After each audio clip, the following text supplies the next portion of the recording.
ఇలా మనందరికీ తెలుసు పెండింగ్ బిల్లులు 700 కోట్లు రావాల్సి ఉంటే 200 కోట్లు రిలీజ్ చేశారు. అవి కూడా అరకొరగా వస్తున్నాయి అందరికీ.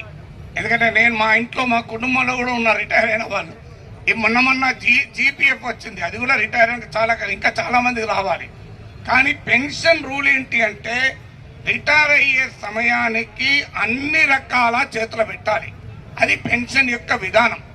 కానీ ఇవాళ రిటైర్ అయినాక ఏడాదికి 2 ఏళ్లకు బిల్లులు రావు, మెడికల్ రీఎంబర్స్మెంట్లు దీర్ఘకాలం లేటు, ఆఖరికి కమిటేషన్ అమౌంట్ రాదు, గ్రాట్యుటీ రాదు. సో ఈ రకమైన పరిస్థితి ఎందుకు ఉండాలి అని దానికి ఏమంటారు, రాష్ట్ర ఆర్థిక పరిస్థితి చూడు. అయ్యా, రాష్ట్ర ఆర్థిక పరిస్థితిని మెరుగుపరిచే బాధ్యత మీకు ఇచ్చారు, మాకు ఇవ్వలే. నిజంగానే మమ్మల్ని కూడా అక్కడ కూర్చుండ పెడితే ఎలా చేస్తామో చేసి చూపెట్టేవాళ్ళం కదా. కానీ మీకు ఇచ్చారు కదా అధికారము, మీకు చేత కాకపోతే మేమెందుకు బాధపడాలి? సో దానికి ఆన్సర్ ఉండాలి కదా.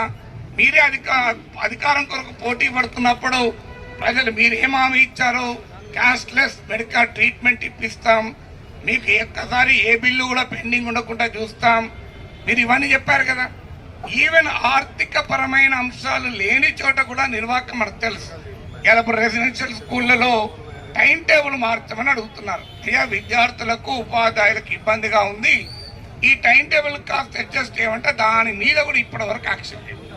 జీవో 317 బాధితులకు న్యాయం చేస్తాం అని జీవో 317 గతంలో కేసీఆర్ ప్రభుత్వం పడిపోవడానికి అనేక కారణాలు లిస్ట్ అవుట్ చేస్తే అందులో జీవో 317 కూడా ఒక కారణం ఇస్తుంది. అలాంటి మీరు ప్రతిపక్షంలో ఉన్నప్పుడు జీవో 317 వ్యతిరేకించారు, అధికారంలోకి వచ్చాక దాని ప్రకారమే బదిలీ చేయండి అని చెప్తున్నారు. దాని బాధితులకు ఇప్పటి వరకు మీరు న్యాయం చేసడానికి ముందుకు రాలేదు. సో ఇలా చెప్పుకుంటూ పోతే ప్రైమరీ స్కూళ్ళలో హెడ్ మాస్టర్లు లేరు. ఇవాళ టీచర్లు నేను అదే ఐఏఎస్ అధికారితో మాట్లాడుతూ, అయ్యా, సింగిల్ స్కూల్ టీచర్లు ఉండడం అనేది ఈ పాతకాలం, అది ఆటవిక కాలం, అది మధ్యయుగాల కాలం.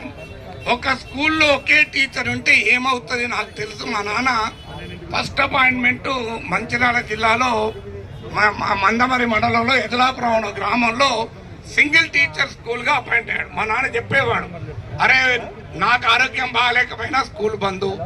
ఆ రోజుల్లో తాలూకాకు పోయి జీతం తెచ్చుకునేది ఉండే, జీతానికి కొరకు పోయినా స్కూల్ బంద్. అంటే ఒక్క టీచర్ స్కూల్లో ఉంటే ఆ స్కూల్ ఎలా నడుస్తుంది సార్ అంటే, మరి 10 మంది కూడా లేకపోతే స్కూల్ ఎక్కడికి వెళ్ళి తేవాలి, టీచర్లు ఎక్కడికెళ్ళి పెట్టాలి అన్నాడు. సార్, మీరు అర్థం చేసుకోవాల్సింది మొదలు 10 మంది ఎందుకున్నారో ఆలోచించండి అన్నాం. ఇప్పుడు మంచం కన్నా పొడుగుంటే పొడుగైన మంచం వేసుకున్నా తప్ప కాళ్ళు నరుక్కోం కదా.